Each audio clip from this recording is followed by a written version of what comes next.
thought. Let me say something. Let me just say everything when it happened. We walk in and Aaron's like, "Yeah, come back with us," and then you're like, "Oh, she's coming. Okay, cool. Don't steal anything." We're like, "She." Whoa, I didn't even think that a little bit. She's wearing like Lululemon. She's not stealing anything. Yeah, she good. There are some really expensive drumsticks back there that we're really worried about. I want Aaron to steal them for me now. I thought it would at least get a chuckle, nary a sound. Everyone was like, "This guy's a dude." Oh, I felt uncomfortable. Yeah, it was quite awkward. Well, because already had this poor woman's at a bar after you guys like tweeted out on social media, "Come everyone," and then she's here and you're like, "Why are you here?"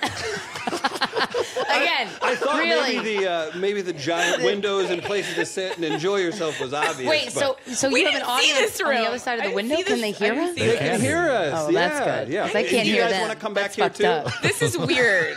I'm triggered. Like, sit on the floor like we're teaching a feels class. Feels like Orthodox Judaism. Like when you have to go in a cage in this temple. Is like losing your virginity. The person's all the way over there. That's part 2. If you guys would stop stepping on our punchlines, we bring in the Orthodox Jewish conversation at a certain point. I gotta stop stepping on people's punchlines. Well, they have to make punchlines. Right. That's true. That's a good point. We're still searching for them. So you're here at Helium Comedy Club all weekend long. Heard last night was a lot of fun. It was the Thursday best night show. Was it it's the best night ever. And then tonight's going to be the best night ever now. I'm right. Yeah, all bullshitting aside, we've had so many responses just from like a quick send out of tweets and Facebook, all that good stuff last night. So many people direct messaged me, just they were excited, saying how funny you all were. We've listened. We're fans of the show. It's very entertaining. And do you feel it? Are you feeling like you're blowing up? Have you been blowing up? Do I look like I feel like I'm blowing up? You're on that. You're on that blow up. I'm so sore. I mean, I don't know what blowing up. I mean, feeling like you're in a positive place, to be honest. Well, I mean, never that. Okay, good. Good. But I'm with her just for this moment in time, but I won't be forever. But yeah, no, I think if you feel like you're blowing up, that's when your comedy starts to suck. There you go. So, nah, we're good. They're we're pieces of shit. For it.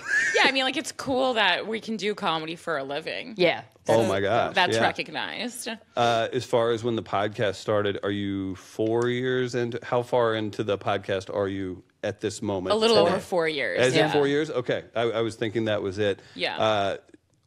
How quickly did it reach a level where you got comfortable with, oh, hey, we can go hit up our ad rates. We can go hit up an agency and say, hey, this is what we're pulling in. Was it fair? Did it feel quick, or was it a lot of hard work to? It was we had been just to scratch and claw on it. We had been working together as a comedy duo for many years before the podcast. Okay. The podcast was just one of the things we did, and that was the thing that got pressed right away. The Daily Beast did an article on it, and then I remember my boyfriend had gotten he gets the emails in the morning from the Daily Beast, and we were one of the headlines, and he was like, "Holy shit!" And then I was like, "Oh my god, people are actually listening! Oh god, that sucks." Well, that was my question as far as like when you realized when you came up with the idea. I've heard the story of you guys just saying, "Hey, guys, our exes, if we bring them on," and I don't like that word. Fuck? Because it's no, I did. I was like, who's this guy? What are we doing? Get Aaron in here. I'm just trying to play a part. No, but like play a part. I'm just trying to play a part. That's a T-shirt. I don't know if you guys have merch, but with your smiling face. But like I feel like there had to have been a transition, like when you came up with the idea. And you was like, oh, this is a really good idea. But I would imagine you thought that this is going to make some waves. This is going to get some people in your life to really perk up in the way that, oh, what are you going to actually tell? What about my past dating history are you going to share? Like, did people get weird about it when you decide to move forward with it? Yeah, I mean, for me, it was never, I just truly don't care what anyone thinks. The only thing... Yeah, we didn't really say, we're going to make a hit. Bam. Or you're not worried about what your family's going to say. Like, you're on a what Clearly podcast? Not. My family's really chill anyway, and they're obsessed with the entertainment business. So, like, by any means necessary. Like, honestly, I could have gone into porn, and they'd be like, great. Good for you. Can you sign a headshot? Like, we love entertainment, my family. I thought my mom would be like, say a little something, like negative about it, because that's just, her fun spirit, but she loved it. And I was like, oh, God damn it. My mom. I can't do anything to annoy anyone. Well, it's nice, too, when you have maybe a name that caught some headlines, but then you can back it up with comedy chops and actual good stuff. Because it could have been a blip. We're like, can you believe they named it Guys We Fked? Like, and then if we fucked it up and you went to listen, you're like, oh, this isn't even that funny. Unsubscribe. Well, the great thing about that name is that Corinne came up with it was either it makes you grossed out, it shocks you, it excites you, you think it's hilarious. Either any of those reactions, you're going to check it out. Even if you're like, I want to hate this. And then you're gonna laugh because we're really fucking funny. Well, that's everyone. My favorite part, my favorite audience member is the dude who's a misogynist, but he listens because we're funny, and it makes me so. You're good for happy. girls. Like, is that the typical saying? Like, how do they say it? You're like, good for girls. Oh, you're funny for chicks. We get that from men and women. We get that all the time. I mean, if you're not just pointing at a guy going misogynist. I mean, he's going to show himself. In this, no, but like we've had dudes email us saying like, I mean, I'm not a feminist, and like that shit's weirds me out, but like you guys are funny. I'm like, thank you. Oh wow, that's cool, that's the best email. Yeah, those have to be live show experiences too. Even just podcasting in general are so important as far as getting your name out. Even just revenue at festivals, different things like that. I think I listened to one from New Orleans. We did live. Carly Aquilino. Aquilino. Yeah. It was either her. Oh, she's so funny. She was, yeah. But even having those as options, as far like what a weird time to be growing something like a podcast to have. You can tour on it. You can do just even those outside of just straight up comedy too. It's very weird. Like even when we started a podcast over 4 years ago, we're like, oh, this medium is so overdone. Right. And then it got so much more overdone after that. Yeah, because everyone has one now. Obviously. But it's cool. But it's cool though because podcast is the only like we had advertisers. We kind of said, hey, we want to do ads now because we want to make a living off this and be able to focus on it. But we kind of had the advertisers come to us. So like, they don't ever have to. The only thing we can't say on the podcast is to blatantly shit on a company that's paying to advertise. Right. Which we have done. We have done that. We have done it. But Squatty Potty. They deserved it. Squatty Potty, come on. Well, we didn't know. We didn't approve Squatty Potty, and then we looked and we're like, oh, fuck, we're going to do Squatty Potty? What the fuck's a Squatty Potty? Oh, goddamn. When you reach a certain level, what happens is for people listening or that aren't familiar with that, you go to an agency, and it's there's more work to it than this, but it's essentially, do you get X amount of downloads with this type of person listening? Is this just a business meeting to improve your podcast? Are you trying to steal our tips? Are you guys looking to sponsor podcasts? CPMs, yeah. Why else would I wear this cheap ass suit jacket, right? So no, but what you do, people come to you with these, and it's kind of like, hey, we're gonna take it because there's a group. There's the Sherry's Berries. It's all Sherry's Berries. Internet. That's my Bill Burr impression. That was good. Felt like I was sitting next to him. But it was. Wow. It is super interesting to see how that works, and you all have done a great job with that. Thanks. Infusing it in, you still have like almost an indie rock feel to people are very passionate. Oh, I thought you meant that no one knows who we are. They're unknown, and like everyone's like, go away.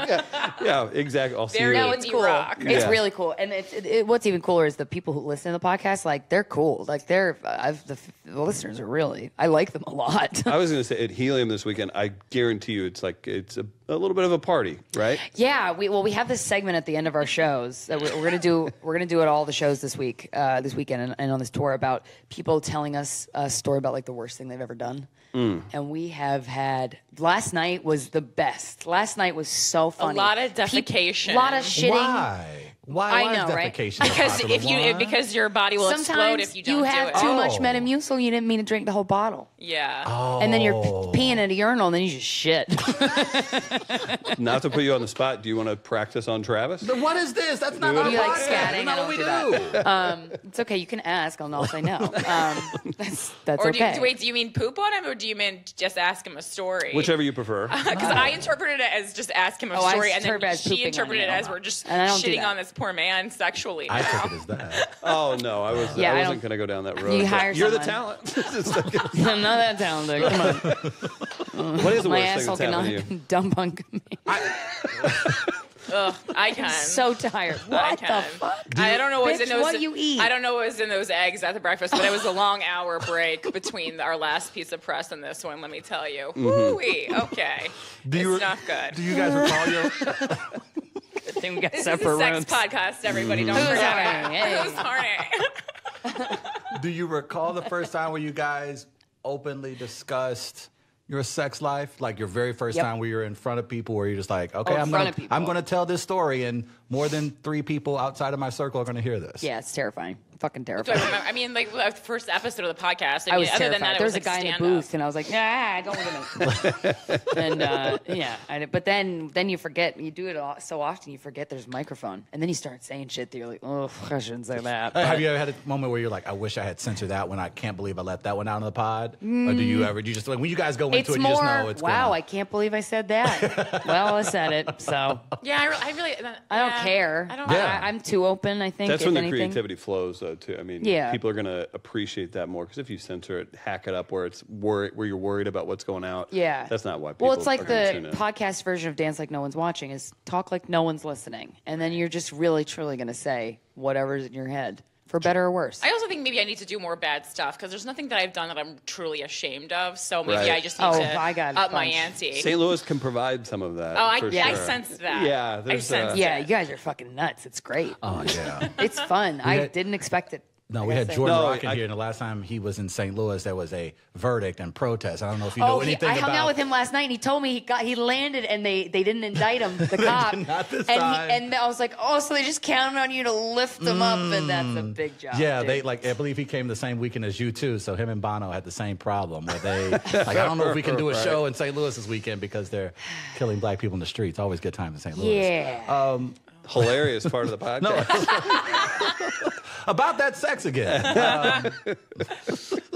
As far as like, was this the ultimate end of where you guys wanted to be as far as be able to create a podcast that got you more stage time? Was this the end game, or the podcast just took off and it made sense for you guys to take it on the road? The podcast was very natural. I was Okay. not like, we're going to start a podcast and it's going to be great. It was just like, I was having a mental breakdown. Yeah, Krystyna and I were working together, and I said, hey, do you want to interview all the guys that we fucked on I a was like, podcast? More yeah. because I don't think they want their faces on video. Right. Like, it was happenstance. It was not that. I mean, it was planned in that Corinne and I are very hard workers. So I we made this magazine style write up about what we wanted the podcast to be, but in nowhere in that was it like, this is going to be the greatest thing ever? Right. Because then you make shitty art when you do that. Very true. What was the initial reaction to the guys that you reached out to? What was, when you told them this is what you were planning on doing, were many of them receptive? Were they like, can you cut this part out? Or did you guys just say, fuck it, I'm just letting you know we're going to do it anyway and we're going to bring you on? It's just going to be Well, that. they have to I agree mean, you to can't come forcibly bring people on. Yeah, we can't rape them onto a into podcast. talking. I mean, like, we were podcast forcibly rape brought them, onto I don't this. know. I do want everyone to know. Yeah, but we're okay now. But it was It's okay. fine. We're happy to be here. Yeah, no, it's good. It ended up great. I remember I called Nichols the second ever episode. Oh, he's so hot. I gotta call him. I called him on speakerphone in Corinne's room, and I was so nervous because I hadn't talked to him in 3 years. And when he came into the studio to record, Corinne had introduced and had him sit in the green room. And the first time I saw him in 3 years was when he came down to record the actual podcast. And I was like, oh, whoa, I miss you. Sexy voice. And he was game. He was. Yeah, he was great. I thought you said he was gay, and I was like, did too. no. It took me a second. I'm like, He's heterosexual. No, he's straight. If he was bi, he should have told me because we could have fun. But yeah, no, he was great. He was wonderful. He didn't. Nico's not his real name. I mean, he has a different name because he didn't want us to say where he worked. But I'm like, that's okay. I don't give a shit. You don't need that. Those things don't matter. Yeah. Like we met at a workplace, but I don't have to say what it is. It doesn't matter. Was this ever a moment, a point of contention in your current relationship at the time when you decided to go down this particular path? Yeah, my boyfriend at the time didn't want. He was like, "That's a bad idea." Mm-hmm. But I think but then I was like, "No, it's not." Right. Who won that one? Oh, I did. Yeah, I would say so. As you're on tour and the podcast continues to grow, as far as maybe next steps. Now, are you looking towards the future as far as what you could parlay this into, or what you would like it to grow into? I mean, the concept itself. I mean, there's so many great opportunities just to get more eyes and ears on your product, right? I know, tougher than people would expect. I really, the way the podcast has grown of interviewing a guy, one of us is fucked, to like interviewing comedians who've been through like terrible situations, interviewing like people like Kate Bornstein, who's a trans woman who's a fucking amazing, like just Nadine Strawson of the ACLU. Like, I mean, it's fucking crazy. And then the podcast is about to take like another curveball turn into like something even better. And I'm very excited about it. And, I could not have predicted it. It's just you ride the wave. Have you had couples, women, and of course guys come up to you guys to say, hey, look, when you guys were talking about this, that meant a lot to me. Yeah. Yeah. Oh, gosh, every show, yeah. My favorite is when a straight couple comes up to us, and the guy, you could tell the girl's so excited to meet us, and then the guy has a smile on his face that just says, like, oh, she fucks you more because she listens to the podcast, huh? The guy just goes... and I'm like, you're welcome, man. A knowing nod. Yeah, and everyone's happy. The woman's like, it's cool because people, like, women deal with a lot of shit, and it's good to talk about it with humor. So you all are doing great work. Oh, thank you. And yeah, you needed that from me. Thank you needed that from me. I can tell. I was really insecure about how I was doing in life. I didn't think we'd get to this point in the podcast. Wow. In this carpet and really laid it all down. Well, we've got the lights. We've got the people out here watching. Go to Helium Comedy Club this weekend. Thank you all so much for coming by. I know you have a busy day, and it's going to be a very Thanks fun for having weekend. us. So it's been a blast. Thanks. Helium. We Are Live, and check out their podcast. Again, weareliveradio.com for that show June 2nd. That's what we're pushing.